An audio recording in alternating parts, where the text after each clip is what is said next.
Bloque de entrevistas de esta edición de Fórum y lo tenemos en contacto también vía streaming al doctor Oscar Atienza, quien es médico y candidato por el Espacio de Acción Colectiva en estas elecciones PASO que se vienen el próximo 12 de septiembre. Doctor, ¿cómo le va? Andrés y Santiago lo saludan. Hola, ¿qué tal? ¿Cómo están, Andrés, Santiago? Gracias por la comunicación. Bueno, inicialmente, doctor, le queremos preguntar, teniendo en cuenta que lo hemos entrevistado en el último año y medio respecto a la pandemia concretamente, ¿por qué decidió abocarse como uno de los candidatos pensando en estas PASO? Bueno, mira, básicamente presenté más de 70 u 80 proyectos, ¿no? Para manejar esta pandemia. Y muchos de ellos los llevé a manos de diputados, de senadores para que los pudieran viabilizar. La verdad que nunca tuve eco, nunca. Si vos has estado siguiendo un poco y la gente que ha seguido un poco mi presencia en las redes podrá ver que hemos hecho conversatorio con la mayor parte de los espacios políticos de Córdoba y en muchos de esos espacios estaban todos los diputados. La verdad que nunca hubo posibilidad de llevar uno de esos proyectos al Congreso. Fue solamente con la presencialidad escolar que generamos un material, un video de 8 minutos en el que tratamos de concentrar el por qué la presencialidad escolar era un problema, el que llegó a manos del presidente de la Nación y a partir de allí se decidió suspender la presencialidad y 15 días después bajaron la cantidad de casos notablemente en todo el país. Así es que ese fue un poco el motivo. También la frustración que viví porque cuando quise presentar en un amicus curiae, que es un documento simple, sí, muy sencillo en la Corte Suprema, para el tema de la presencialidad escolar, tampoco encontré los canales políticos para poder presentarlo, ¿no? Y me ayudaron una abogada de Buenos Aires y una abogada de acá de Córdoba a poder hacer la presentación, a darle el formato, pero me hubiera gustado que hubiera tenido un peso un poco más político y no lo pude obtener. Así es que decidimos, junto con la gente que venimos trabajando desde hace un año y medio ya, más de 500 personas que forman distintos tipos de comisiones en las que nos habíamos organizado, participar y ver si podemos trabajar un poquito más algún contenido de pandemia, porque todavía queda pandemia para rato, y después viene la pospandemia, ¿no? Que me parece que va a ser tremenda y bastante larga. Doctor, ahora, usted decía cuando se cerrara la presencialidad en las aulas, ante la inminente circulación comunitaria de la variante Delta, al menos esto dijo la ministra Bisotti, es inminente, se vuelve con los espectáculos deportivos, se vuelve con la presencialidad en las aulas, se vuelven a abrir los aeropuertos, digamos, se da todo como para que la tercera ola nos pegue de frente, ¿no? Sí, va a ser chocar contra una muralla, porque en realidad la Argentina todavía no tiene la cantidad de personas que necesita vacunadas para poder hacerle frente a la variante Delta, que tiene algunas particularidades que son muy complejas, ¿no?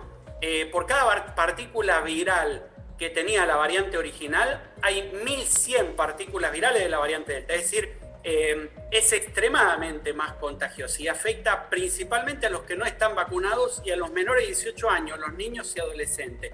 95.000 infectados produjo en 7 días en Estados Unidos la variante Delta en niños de hasta 18 años. Es decir que abrir la presencialidad escolar, quitarle espacio, porque además dicen que van a juntar un poco y van a romper algunas burbujas. Además, el deporte y otras cuestiones que no se están controlando bien, las estamos dándole las condiciones adecuadas para que la variante Delta circule en el país sin mayores inconvenientes. Y a ver, tenemos que hacer una corrección.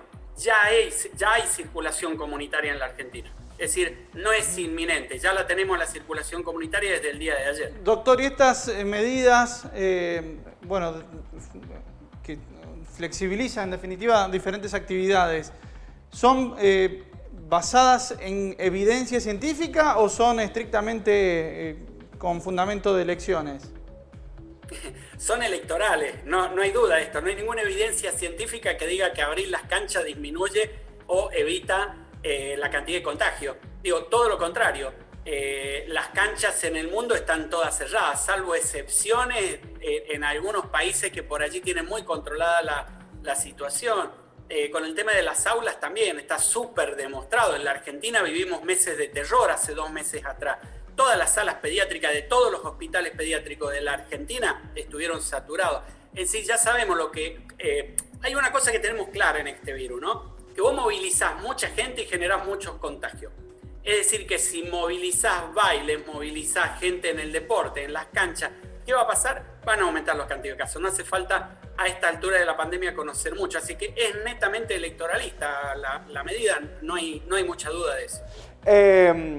Da la sensación, y se lo pregunto a Atienza, porque usted en un momento se había mostrado más cercano quizá al oficialismo, sobre todo cuando Alberto conducía el tren de la pandemia por un carril más sanitarista. Ese tren descarrió, se descarriló hacia una cuestión más populista, más de el cansancio de la gente le pudo más que la sensatez de la pandemia, y ahí usted decidió tomar distancia, ir por otro camino. Sí, totalmente. Te digo la fecha exacta. Fue el 1 de junio del año pasado que se dejó de trabajar en esta pandemia. Si hubiéramos trabajado un poquito más, en la Argentina se hubiera controlado perfectamente la pandemia y hubiéramos tenido mucho menos de la mitad de los fallecidos que tuvimos. La verdad es que se relajó todo, ¿no? Tan relajado que a uno... yo veo la cantidad de fotos que hay por ahí dando vuelta de gente que se las pasó festejando y la verdad que nosotros nos cuidamos demasiado.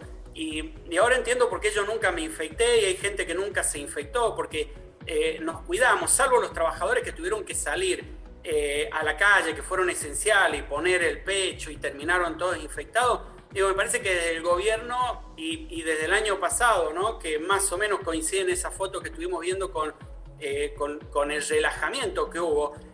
Sí, yo en ese momento decidí no despegarme, digo, yo siempre dije lo mismo en esta pandemia, no he cambiado una sola palabra. Para mí no es necesario que la gente se enferme de cosas que no tiene que enfermarse y se muera de cosas que no tiene que morirse. Es así de simple, sanitariamente y de la salud pública, ese es el concepto. Ahora, si quieren tomar otro camino, y lo dijo el mismo Ginés González García el año pasado, por allá por el mes de mayo, él dijo, la política me tomó el control de la pandemia. Se quedó sin espacio político para poder manejar la pandemia y creo que pasó en la mayoría de las provincias, ¿no? No fueron los sanitaristas los que condujeron esta pandemia, sino que fue la pata política. Y recuerden que siempre yo les decía que esta pandemia tenía 3 patas, ¿no? El virus, la sociedad y la política. Para poder entender el manejo de toda la pandemia en sí, hay que entender y comprender bien que la política es la que tomaba las decisiones y claramente fue lo que pasó. Bueno, pero tampoco ayudó mucho la oposición desde el punto de vista de permanentemente poner palos en la rueda ante cualquier medida que se hayan establecido en esta pandemia, ¿no? La oposición fue despiadada, te lo digo así, parece que hay alguna duda. Digo, el gobierno tuvo alguna responsabilidad porque tenía gestión y tenía la responsabilidad de la gestión y tuvo muchos desaciertos, pero en realidad intentó tomar varias veces medidas. Una oposición que tuvo más de 10 marchas por el contagio, que las incentivaban, quema de barbijo. Digo, la oposición en la Argentina fue nombrada en algunos periódicos internacionales como la más cruel de todos los países. Acá no tuvieron piedad, dijeron que la vacuna era veneno. Una diputada cordobesa en la Cámara de Diputados dijo qué porquería nos quieren inocular y no dijo porquería casualmente. Digo, dieron vergüenza, dieron pena a la oposición. Por eso es que ni siquiera vale en algunos casos poder discutir de ello el tema de pandemia, porque fueron la antipandemia, la antivida. En esto tiene que quedar totalmente claro. En eso sí, claramente uno tiene que apoyar al gobierno, porque al menos el gobierno intentó en algunas cuestiones conducir la pandemia con todas las dificultades que tiene el conducir una Argentina que tiene un 50% de pobreza, que eso también hay que entenderlo. Yo entiendo que hay grandes dificultades allí, pero habían algunas cuestiones que no eran necesarias poder, como no es necesario ahora, por ejemplo, abrir la presencialidad en el fútbol. Esto está totalmente claro. Creo que allí es donde cometen algunos errores que son innecesarios. Doctor, si usted le pidieran un tipo de evaluación, porque digo, en algún momento la pandemia, así como el gobierno nacional, derivó el manejo prácticamente a las provincias en un momento dado. Si usted tuviese que hacer una evaluación entre cómo manejó la pandemia el gobierno nacional y cómo lo manejó el gobierno de Córdoba, ¿cuál se saca la nota más baja? Córdoba se saca la nota más baja del país. Córdoba hizo todo mal. Córdoba tuvo siempre los peores números de la pandemia. Dan los mismos números que publica la provincia. Digo, en Córdoba tuvimos 2.984 pacientes internados en terapia intensiva cuando el total del país eran 7.600. En Córdoba casi durante toda la pandemia, incluso hoy día, el 25% del total de internados en terapia intensiva eran cordobeses y eran de Córdoba, pero llegamos a más, ¿no? Hoy es 25%, durante toda la pandemia ese fue el piso. Pero hubo momentos que tuvimos hasta el 40% del total de internados en todo el país fueron en Córdoba. Córdoba fue la única provincia que colapsó su sistema sanitario y acuérdense que habilitó el código rojo. No fue Oscar Atienza el que lo habilitó porque se enojó el ministro conmigo porque decía que yo hablaba mal del sistema de salud de Córdoba. No, la verdad es que lo chocaron. El sistema de salud de Córdoba es el más robusto de Latinoamérica. No tengas duda que Córdoba es de la peor provincia que manejó la pandemia. No acertaron tampoco creo que hubo mucho interés en eso, y creo que el posicionamiento de la provincia fue claro desde un inicio: vamos a salvar la economía, y en eso es respetable, uno puede respetar esa decisión aunque no la puede compartir. Oscar, en este tiempo usted advirtió que algunos seguidores suyos en las redes sociales, en la vida cotidiana, lo miraron con otros ojos desde que usted decidió meterse en esta candidatura. Hubo un sector de los seguidores que creo que tenían la esperanza, por mi perfil, por cómo yo pienso, tenían la esperanza de verme dentro de las listas de alguno de sus espacios, ¿no?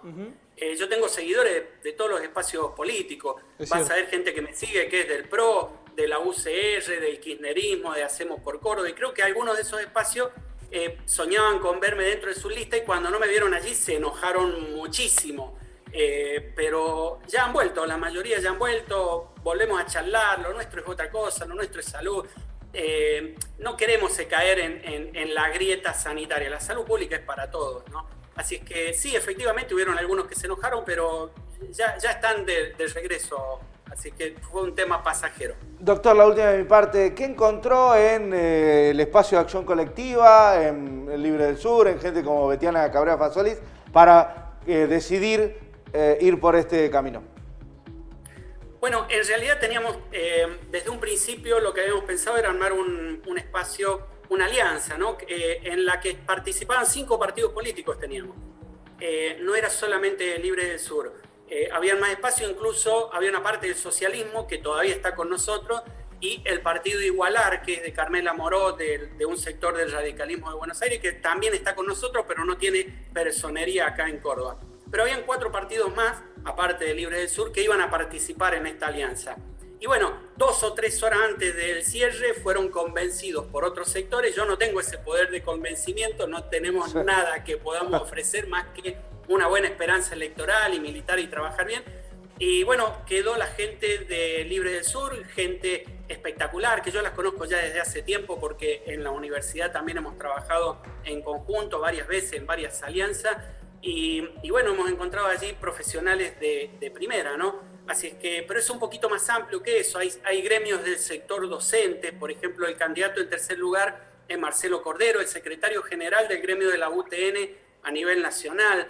Es una persona muy, muy conocida en el ambiente docente y gremial. Está Mariano Vicenzini, que es el partido Igualar de Carmela Moró, el que preside Carmela Moró, que es un sector del radicalismo más de izquierda que tiene Córdoba. Y está la gente del socialismo, está Marchionati, el candidato a senador en segundo término, que es uno de los referentes más importantes que tiene el socialismo acá en la capital. Así que es un poquito más amplio que eso lo que hemos armado. Bien, la última, doctor, y les pregunto estrictamente sobre la pandemia. ¿La tercera ola puede llegar cuándo, digamos, en esta circunstancia y esta situación epidemiológica? La vamos a estar viendo llegar en más o menos unos 15 o 20 días, que va a ser cuando la cantidad de los casos a partir de la variante Delta empiecen a crecer. Pero además hay algunas otras cuestiones, ¿no? Como la presencialidad escolar, que va a terminar haciendo su aporte y va a terminar aumentando la cantidad de casos. Así que calculo que en 15 o 20 días vamos a tener un aumento de la cantidad de casos y espero que por el efecto de la vacuna la letalidad y la internación, la tasa de ocupación en los hospitales sea baja. sea por lo menos entre un 10 y un 20% de lo que podría llegar a ser según los datos que teníamos anteriormente. Así que eso es lo que vamos a ver, un aumento en la cantidad de casos, pero en la cantidad de internados y fallecidos debería bajar por la cantidad de vacunas aplicadas. Claro, como ocurrió en los países, en la mayoría de los países de Europa, ¿no? Que fue así es, exactamente. Así es. Reino Unido, por ejemplo, claro. En Israel, en el mismo Estados Unidos, que están teniendo un aumento en la cantidad de casos, pero es mucho más bajo de lo que tenían antes. Y claramente en Estados Unidos, cuando uno habla con colegas, te dicen, los que estamos internando ahora son los que no están vacunados. Claro, por eso es importante aumentar esa cantidad acá en la Argentina. Gracias, doctor. Muchísimas gracias, doctor, como siempre. Que anden bien, hasta luego. Un abrazo. Bien, la palabra del doctor Atienza, a quien en algún momento el ministro Cardoso lo trató de ignorante, lo trató, y después se fue cumpliendo todo lo que iba diciendo. Todo. Todo lo que iba Si diciendo. uno hace un